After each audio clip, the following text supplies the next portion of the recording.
Are you struggling with roadblocks as a woman in the challenging and constantly changing world of corporate America? If you feel stuck in your career, you may be holding yourself back and may not even realize it. Prepare to be enlightened by the meaningful discussions here at the No Woman Left Behind podcast. Each week, gather the insight you need to break down those walls of limiting beliefs. Unleash your full potential and unlock the leader within. Listen to raw conversations with corporate women as they share inspiring stories with the purpose of obtaining their dream career and living a truly fulfilling life. Here's your host, Rosie Zilinskas.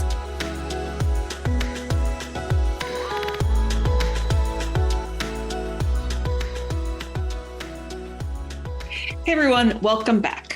Today, our conversation is going to be slightly different. We're going to be talking to Alara Sage about a few different things. We're going to be talking about increasing playfulness and pleasure as well. We're going to talk about how we can marry that mental health with that physical health. We're also going to be talking about when you have a high-stress job, what is it that you need to say? Couple more things, the importance of feeling safe at work. And finally, that amazing and incredible loving relationship with your own self.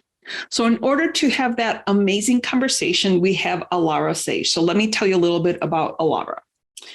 Alara works with courageous female leaders and professionals who are highly successful but feel unfulfilled in life and disconnected from their true radiant self. She helps them unlock their power, orgasm, and authenticity for a deeply fulfilling, intimately connected, and nourishing life without sacrifice. This is going to be an awesome conversation, so stay tuned for the conversation with Alara. Hi, Alara. Thank you so much for being here with me today. I'm so excited to talk to you about pleasure and play. And one of the things that I noticed on your website, you have this YouTube or this training, and you're talking about when we're children, young children, as girls, we're told, no, don't touch that, knock it off, be quiet. And so when we start school, we already come in with this preconceived notion that we should just people please and not speak out. So how is it that you think that pleasure and play gets lost even at that young age that kind of goes into our adult life and we're just in the no mindset? What a beautiful question. I'm so thrilled to be here, Rosie. Thank you for having me. And what a great question to open the conversation with. Playfulness is our innate experience. Playfulness is who we truly are in our authenticity. We are very, very playful, joyous beings. And I think, the listeners and many people can really relate to this term, the authenticity or the authentic self, because I feel like we're now in this space of humanity where we are kind of like, what is that? What is authenticity? How do I express more of that? How do I connect more to my authentic self? And perhaps this feeling of disconnect, right, from a part of ourselves, this lost version of ourself. And so just as beautiful as you put, in those early years, and this was, my generation, your generation, most definitely our parents' generation. And the world is definitely changing for my children and those generations. But for our generation, it is this experience that who we innately were in our playfulness and our exuberance and our fullness, and sometimes our craziness and wildness and emotion-filled self was not allowed, was not acceptable. And very early on, we are told to shut that down. One of the best ways I love to bring this forward is simply through the terminology, the terrible twos. Yes. That to me just says so much about how our society views a time in our life where we are coming out of being a baby into being a child, into expressing as a human. And it's seen as terrible, as uncomfortable as, those terrible twos, And this is that authentic self, that back to that childlike innocence, that playfulness, that exuberance, that very much anchored into the moment of like, what do I want to do right now and create and be and express and enjoy? And there's so much pleasure and fulfillment in that space. Wow. I never realized or thought that calling it terrible twos was coming from a negative space, because I'm just, I have two children. They're now 22 and 24. So it's been, 20 some years since they were there. But, I just always thought like, oh my gosh, just have to deal with it. You have to like, halt the tantrums and, that kind of thing. But I never looked at it as we are halting that playfulness. We're halting that expressiveness that our children are trying to figure out.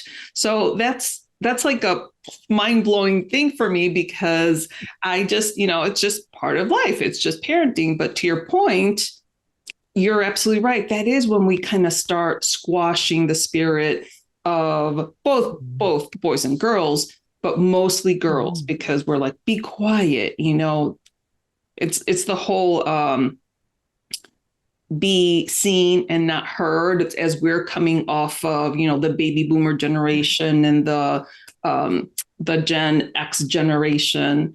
And so I actually attended a diversity conference this last week, and so interesting. The speaker was saying that now the younger millennials and the Gen Z individuals have been negotiating since they were younger, because we as parents have been kind of like trying to explain things to them in lieu of the because I said so, because I'm your father and I'm telling you to do it. So we were, kind of taking the pendulum a little bit further and be like, okay, well, I'm going to do it differently.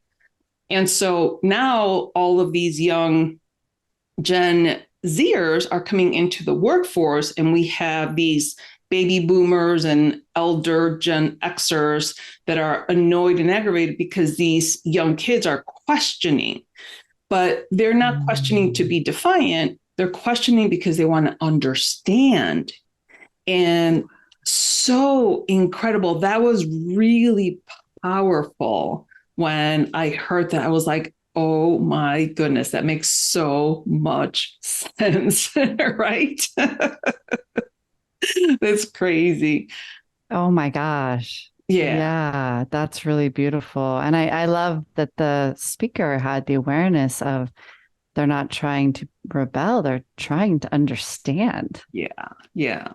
And the whole both millennials and the Gen Zers, a lot of us older, me included in the past, before I now understand more, like, oh, they're so entitled, they're asking questions.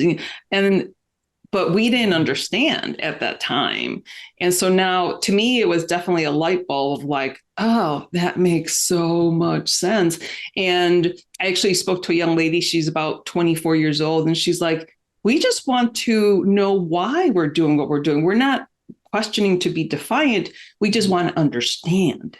And I was like, and that's the other piece of the puzzle there.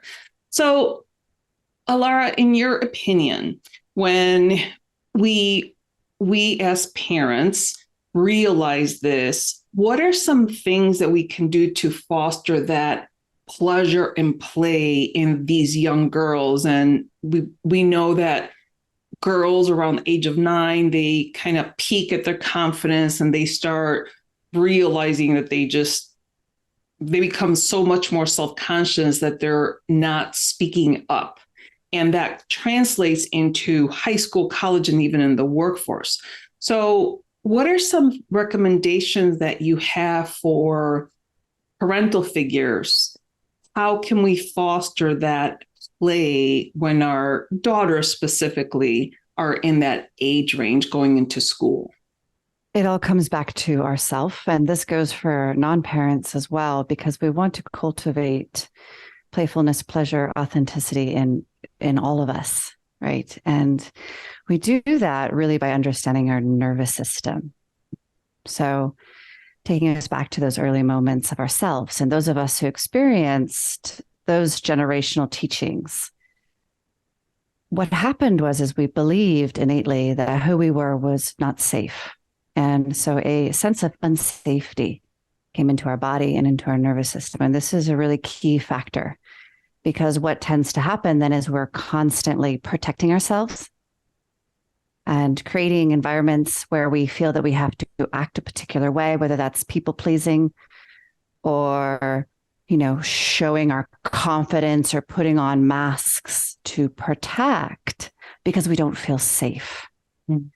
And if you're a parent, if you want to be assisting your child, your own awareness of your own body and your own emotional state is imperative to assisting your child. And, if you're not a parent, it goes for yourself as well. So how do we increase playfulness? How do we increase pleasure? How do we increase authenticity in our planet?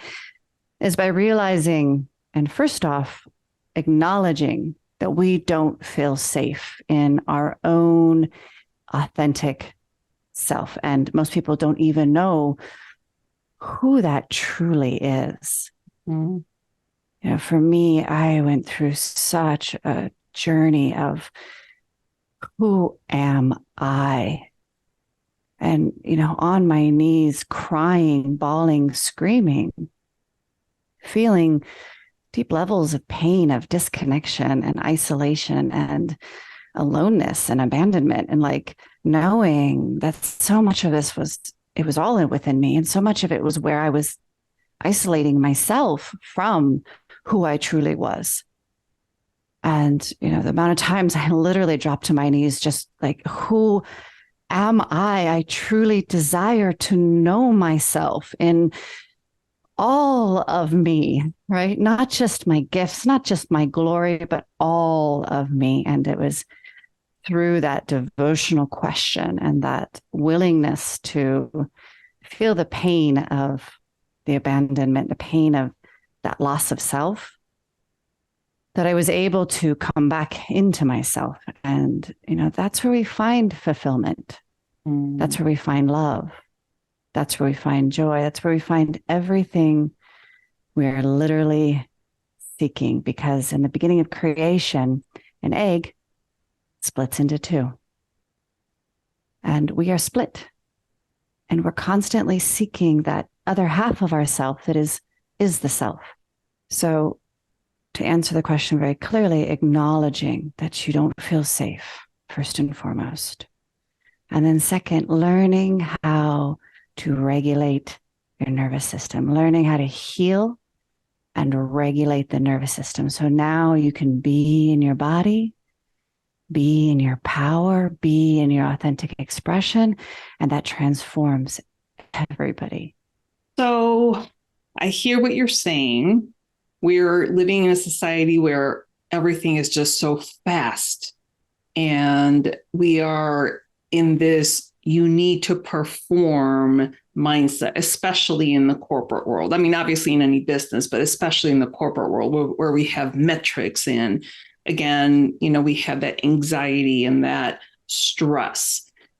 And I know meditation is coming to be more and more mainstream, where even 5 years ago, people are like, oh no, I don't do that. Where now, athletes are advocating that they're using meditation. I don't know if you're familiar with a show called Ted Lasso. It's a football show in England, and the coach invited a therapist to talk to all of the athletes. And the coach himself has panic attacks, and he himself is dealing with the panic attack. So I think Ted Lasso, the show itself, is doing a fantastic job at bringing that awareness to mental health and, the fact that people are so stressed out and they have panic attacks.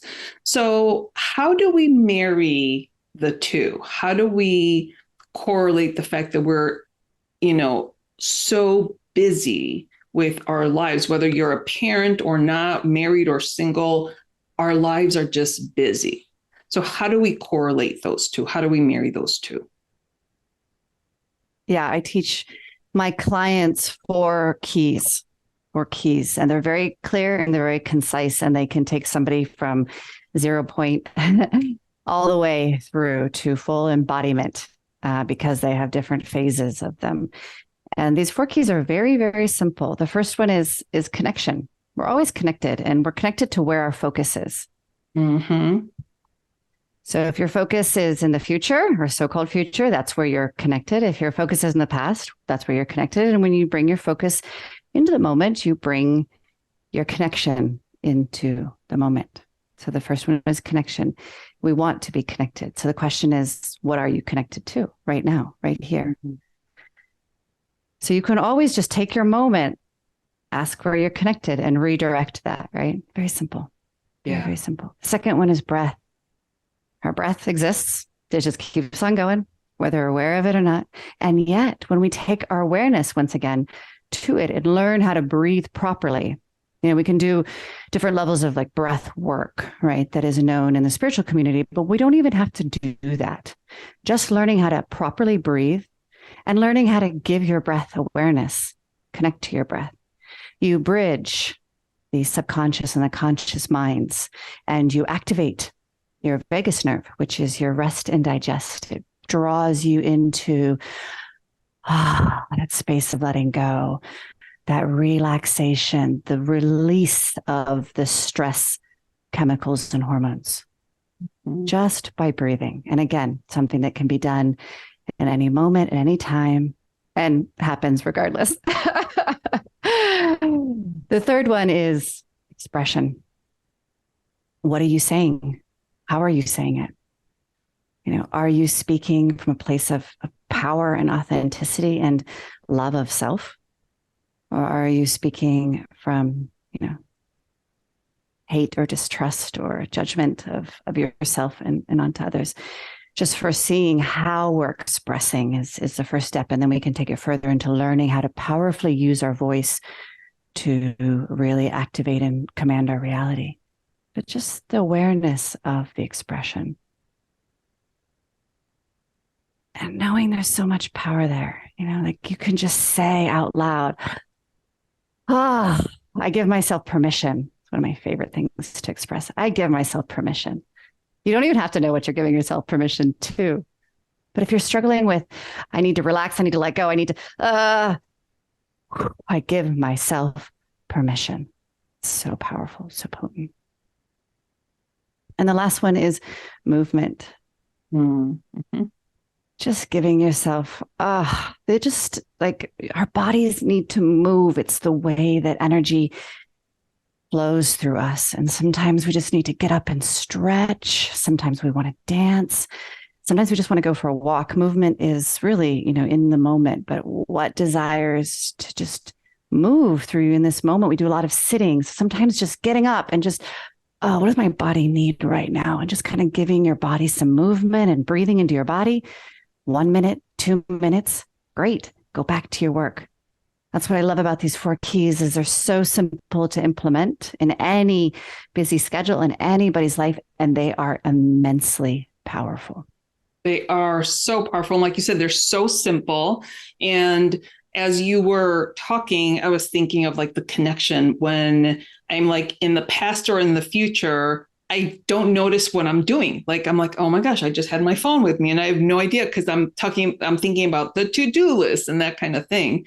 And the breath also very simple to be like, okay, I'm right here. This is a perfect moment, regardless of what's happening. The expression, I think, is powerful for me because I think that's when you're in a high stress job, expressing yourself, like you said, with power to your manager or to your team, whatever it is, on what you need, what needs to get done, accomplished. And if you ask for help or give help, then you're making that connection. And that's I think, what brings power. And that alone reduces that stress and that anxiety, right? Yes. And I love how you say that because the interesting thing is one thing I've learned is women often say, men aren't listening. And you know what the interesting thing is most women do not communicate clearly. Ask precisely for what you want, period. That's it. I need this, not, oh, honey, would you do, and this whole, or, and we're not even just speaking to men. We're talking about like you said, in the workforce. I love how you said that. Like, if you need help, say, I need assistance. I need support. I need help, period. And then what exactly is that? No beating around the bush, no people pleasing, no describing and explaining why you need this. Just simply and clearly, I need this. Mm-hmm. And I think also, like, I was just commenting to somebody yesterday because we were in this conference. I'm like, I'm terrible at having fun. I'm terrible at really finding those joyous moments throughout the day and be like, wow, that's a beautiful bird or whatever is around me. And I'm a strategist. So I'm collect facts, get things done. And I've been that there my whole life. And I'm 54 and I'm desperately struggling to get away from that mindset of like always have to be doing things and just kind of relaxing in the moment and chilling out. And it's okay for me to hang out with my husband and not feel guilty. Could you imagine how ridiculous it is? It's my off time and I'm hanging out with my husband. I'm thinking I should be doing stuff. I should be working. So do you have any recommendations for high performers that feel like that constant need to be doing things for work? Absolutely. I love so much that you bring this up, Rosie, and it's who I work with. And so first off, I give myself permission, right? I give myself permission. I really like to speak to myself in the third party. I give you, speaking to myself, I give you permission. Take that breath, step away from whatever you're doing, and just create a moment to move, to walk, to just walk away from it. And without any expectation, it doesn't need to look like anything. One of the things we have is, okay, playfulness. Okay, what does that look like? How do I do it? Let me write down and let me mark that off, right? Okay, I've been playful today, right? Like it just becomes another thing we have to do, right? Yeah. So instead, just breathe. You have permission, step away, and just allow nothing and everything to occur in that moment, and then give yourself permission to go back. The more you just make that space, whether it's a minute, 2 minutes, 10 minutes, the more you'll start to be like, oh, I just got this hit to like this intuitive hit. I'm going to go do this. I'm going to go do that. And it'll come through you. And that's the authentic expression. I was chuckling because I could picture myself being like, okay, now it's time to relax. Now I have to relax. So it's like on the to-do thing, but so could you give me like maybe an example or two of one of your clients that you may have worked with to teach them how to relax? And I know you already mentioned your 4 keys, but how did that go and what was the result? Yes. One of my favorites is, I have this lawyer client who is very much on top of her game. And she really her father was a lawyer and he was a very, very good lawyer, right? So she gets really like taken pride in her work, which, there's nothing wrong with that. We all can find that worthiness.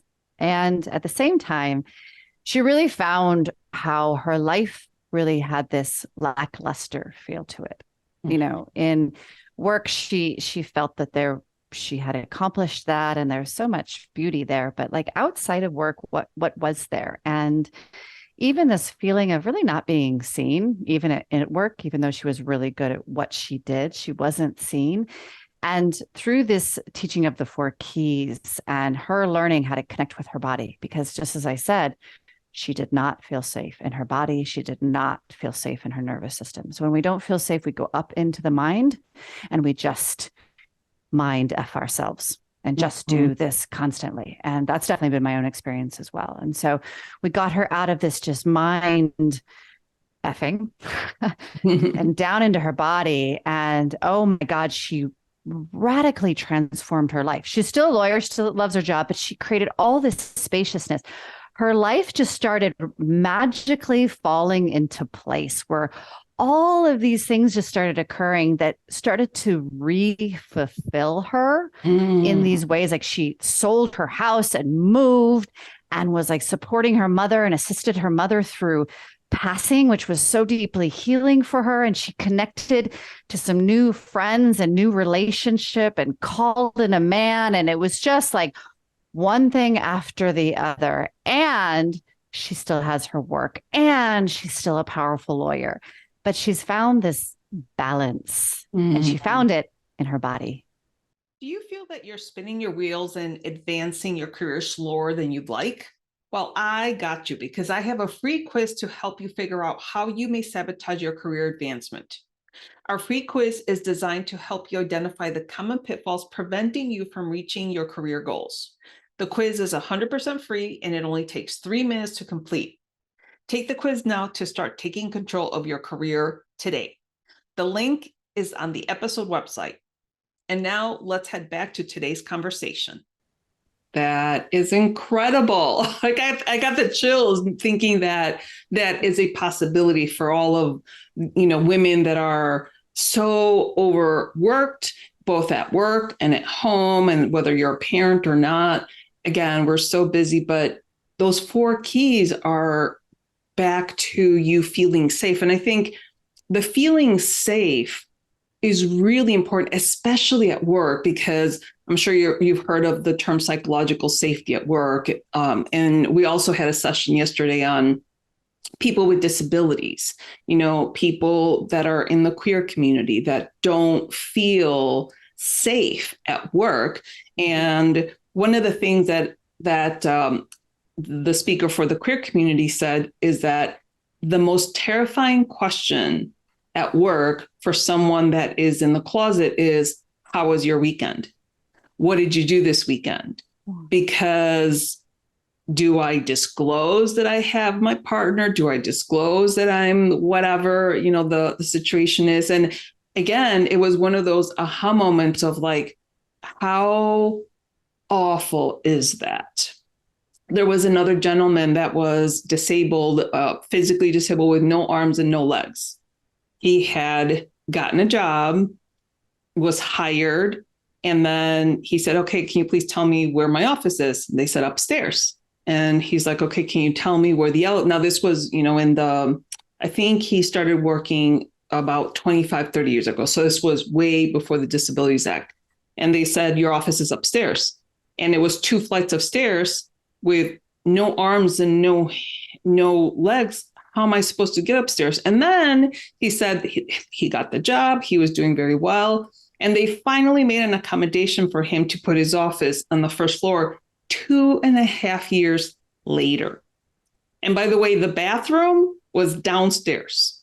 So this poor gentleman, although I shouldn't say that. I mean, he was extremely resilient and he built an entire life. And now he's an entrepreneur. He's married. He has kids. But the struggles that people have to deal with, and then just going to work and, like you said, not being your authentic self and not being safe. It's just, we need to do better. We need to do better, right? Absolutely. And when we feel safe, we create a space for others to feel safe because we have a level of vulnerability that we're just naturally expressing. Because to me, vulnerability has nothing to do with other people. Mm-hmm. To me, vulnerability is the willingness to see ourselves fully. And when we allow that, we are just naturally vulnerable to others as well. And then we create the space of like, oh, I feel so safe with you. I get that all the time. People are like, they come and they talk to me and they're like, wow, I just feel like I could tell you anything. My nervous system is like totally relaxing as I'm talking to you. And yes, because of my sense of safety in my nervous system and in myself, it's always going to create that container. And that is like the most beautiful gift we could ever give anybody, right? For all Yes. those people who are questioning themselves and working through these beautiful circumstances that you brought forth, just to hold the vibration, because it's a sense of energy, right? Holding that vibration of safety within ourselves is felt by others. And as a, working in a business or a corporation or anything like that, if you are a leader and you exhibit a sense of safety, wow, first off, you magnetize people into your space and they want to show up and their gifts come out of them and they blossom just by being with you. Wow. That's awesome. And I do agree. I do agree that you have that very, I feel safe with you. You have this very calming presence about you, because I'm all like, I gotta get stuff done. And you're just like, just here, I'm just chilling. So I definitely love that about you. So now I want to ask you a little bit about yourself.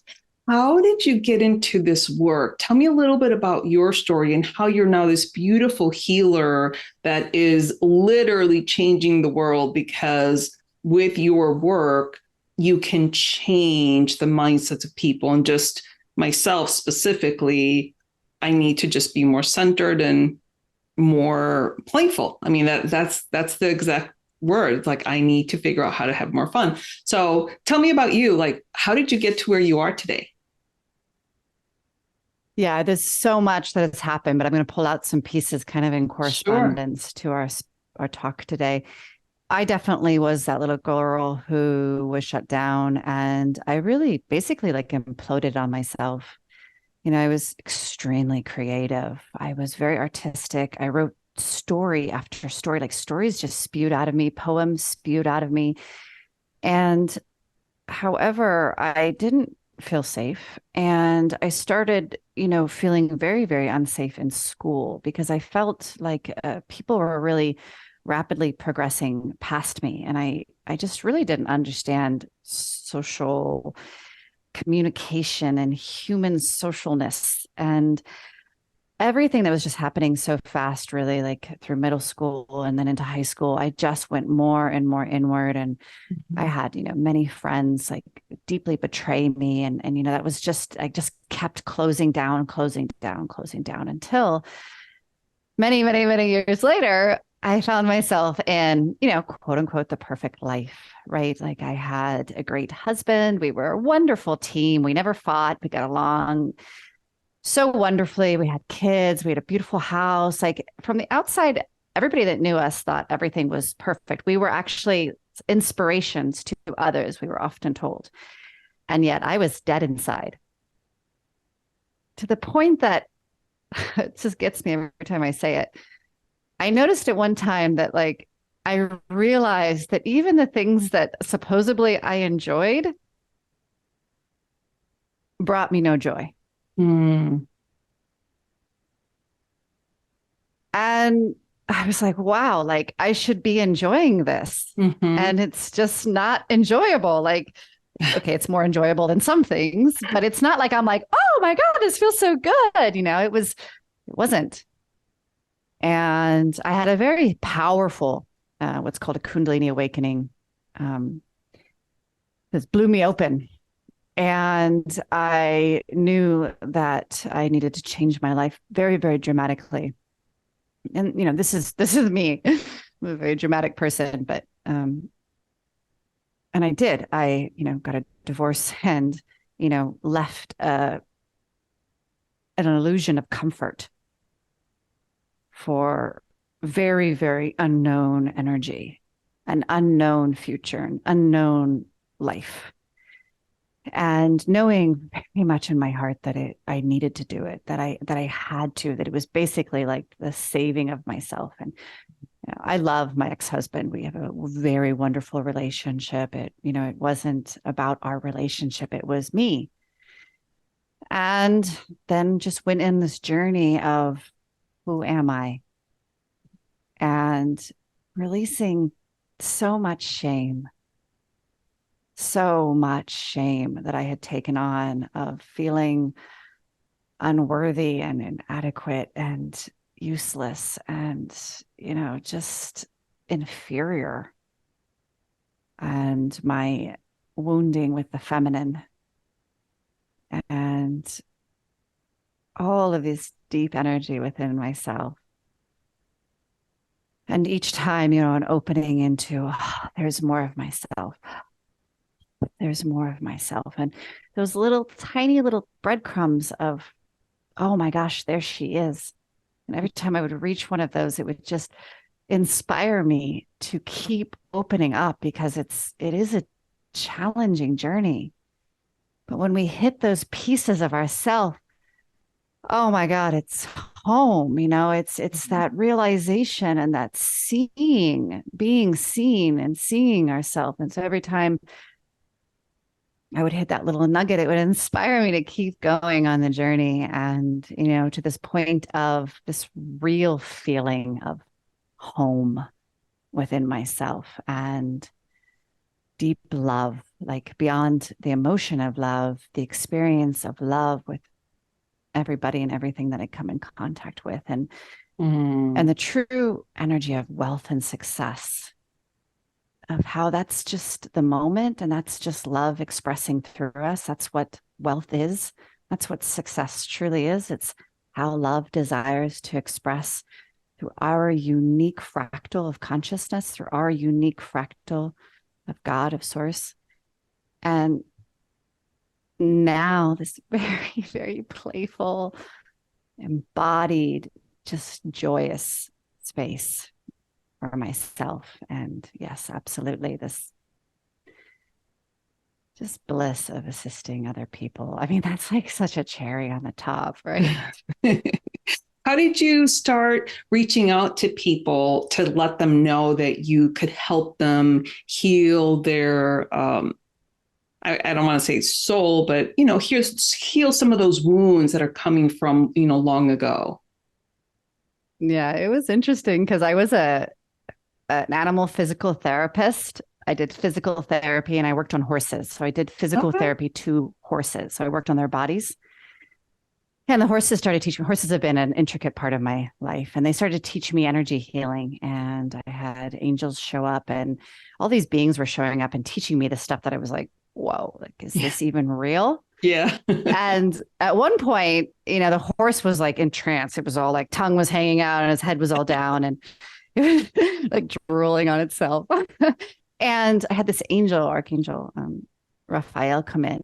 And, it was very symbolic because they're very, very big beings, but he symbolically placed his wings. He reached over and his wings touched the horse. And as soon as it touched, the horses shot up and then just like licked and chewed and then like relaxed. And that was like, to me, like, oh my gosh, this is real, because I wasn't touching the horse at the time and nothing was happening except that experience. And it really just, wow. Okay.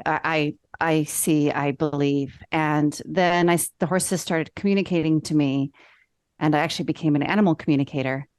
And then as I was just in love with like, yay, I'll just help animals my whole life, the message came through, you're going to start helping humans. And I was like, no, I think I'll stick to the animals. Like, no, thank you. And then in session, people would call me like, there was this one experience, this woman was like, my dog won't stop barking. And the energy went straight to her. I saw her throat chakra. I saw her husband. I saw all of it. And it was like, and at that time, it was really hard for me because they were calling me about their dog. Right. And I was like, is there something you're not expressing to your husband? And she was like, yes. And I was like, okay, well, when you express that, your dog will stop. And she contacted me weeks later, like, oh my God, you won't believe it. It worked. And it just exploded from there. And then I finally surrendered, like, okay, I will help people now. I'll help people even though I don't want to. But and I do believe in angels, and I believe in the universe, but you are exactly where you're supposed to be, right? You're perfect as you are. All of us human beings are. And sometimes we judge ourselves. And like you mentioned earlier, we talk so poorly to ourselves, so terribly. And it has to start with us. And a lot of times I hear people like, oh, I can't find anybody, to marry or whatever, have a relationship with. And I'm like, well, how's your relationship with yourself? Like, that's the big question mark, right? Because if you don't have at least a loving and kind and generous relationship with yourself, regardless of who you are or how you look or how much you earn and all that stuff, then how do you expect anybody else to love you for who you are? So all that work starts with us. And when you finally feel that you're whole and complete, that's when love shows up. That's when you attract people. And I think that wholeness, you can bring that into the workplace, and that's where you start becoming powerful with the expression and the connection and the breath work. So, oh my gosh, this has been fantastic, Alara. I just love everything that we've been talking about. And thank you for sharing your story. I think it's fantastic that you started off as, working with animals, and then now you're working with humans. And so do you still work with animals, by the way? No, I don't. I'm 100% devoted. I mean, I do in play. Got it. I have a lot of horses in this community, so I go and I just spend time with them and love on them. Yeah. We just lost our mini golden doodle, Oakley. He was just about to turn 8 in March, and kidney disease. He went very fast. It was very unexpected.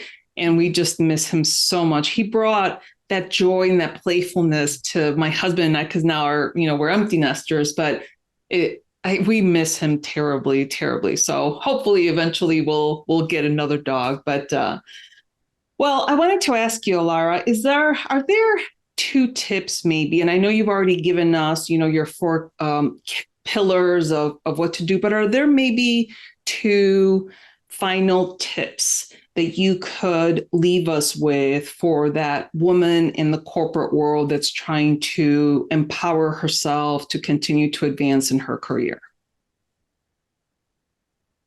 The first one that comes through is your intention. A lot of times people speak of affirmations, and I find affirmations to be very powerful. And we can bring in an intention. If you wake up every day and you think of an intention, whether it's the same intention every single day, or you bring in a different one, when you speak that out loud to yourself, my intention is, you are literally bringing that into form. It's so powerful. And just let go. Just say, my intention is, just like I need, I want, right? And then let go. This is the second tip. Let go, my loves. Let go of the expectation of the how and the when. It's going to show up. It's going to be revealed to you. Because immediately what happens is that our mind starts to create all this, okay, sweet, that's my intention. This is how it's going to come in. This is when it's going to, and we do it without even realizing we are doing it. And so when we just set the intention, say it out loud, stop, breathe, and with your breath, exhale, let it go out of your space. It is no longer your responsibility. That's the beauty of magic. There is your higher self, your higher mind, that being you, that will begin the process of bringing it into your reality if you allow it, hands off. So use that exhale to let it go, and then carry on through your day. And if it comes into your awareness, just yes, there you are. My intention. Just love on it. Give it love, give it focus, give it awareness, and exhale it again out of your space. Wonderful. Oh my gosh. Well, thank you so much, Alara, for all of the sharing that you've done. I think that your 2 tips were fantastic because, again, it brings us to our intention. And when you speak it out loud, I think it makes it even more powerful instead of just thinking it or writing it down. Or you could do all 3, think it, write it down, and then speak speak it out loud. And I think that makes a big difference as well. So, and then the second one, which is release, let it go. That's huge because we hold on to things so much. As an example, my husband and I are trying to downsize because, again, our kids are gone and we're trying to build a ranch. We have our plan. We found a lot. We put an offer in, and then we realized that the lot would not sustain the specific plan that we needed. And my husband and I, we were just talking about it yesterday, and he's like, should we buy it? Should we not? I'm like, I don't want to settle for something. I don't want to try to put a square peg in a round hole and make this house that we both know that we're going to love, because it's going to be our first house that we get together, because I was divorced. I moved into his house now. So it's going to be our home. I don't want our home to start off as we settled for this lot. And we've been looking for a couple of years now. I'm like, you know what? It'll come when it's supposed to come. I wholeheartedly believe that. And then, again, I was at this conference yesterday. So he called me. He's like, hey, I need to talk to you. So it was like, okay, it's not a big deal. There's more land out there. And I have to admit, I was bummed, but then I was able to be like, okay, God, Jesus, Holy Spirit, whatever. It's like, it wasn't meant to be, and that's okay. So that's a little bit of me letting go that my intention is. So, well, thank you again so much for your time. This was a lovely conversation. You gave us so much, and I appreciate you so much. So I will let you say any final words. I actually just want to give you a gift, Rosie. So if you'll just close your eyes for just a moment. Calling in the highest potentiality into this moment now. I call this in from my deep desire, from my heart, and from my womb. I call this in with my voice. And with my voice, I speak into existence this parcel of land for Rosie and her husband. With my voice, I speak into existence this home, this space that feels so aligned to them individually and together as a couple. With my voice, I speak into existence the highest potentiality into the physical reality for Rosie. And so it is, and so it is, and so it is. By the perfection of the divine Trinity, it is done. Oh my gosh. Thank you so much for that. That just felt so right and so lovely to me. So thank you so much for this time that we have spent, all of your gifts, and I appreciate you so much. Have a good day. Yes, thank you. Alara definitely has a soothing, powerful, and intentional way about her. I know I felt much better after I had a conversation with her. Alara gives us 4 keys to embodying presence. First, it's connection, breath, expression, and movement. So those are my key takeaways from my conversation with her. I know that for me personally, if I don't make it a point to work out in the morning, more than likely it's not going to happen. So for me, it's important to do that workout in the morning. She also tells us that we need to incorporate that playfulness and pleasure into our days. Recently, it's summer in Chicago, so I've been going outside, put in my backyard, putting my computer up, and I work out there and I have all the stuff that I need, but it's so re-energizing for me to be out in the sun and just have fun. And that's the way I'm having fun lately. Alara gives us 2 great tips. Tip number 1 is to live with intention. She says, speak your intention out loud. Whatever it is that you're working on, say it out loud. And then tip number 2 is when you say that intention out loud, then let it go.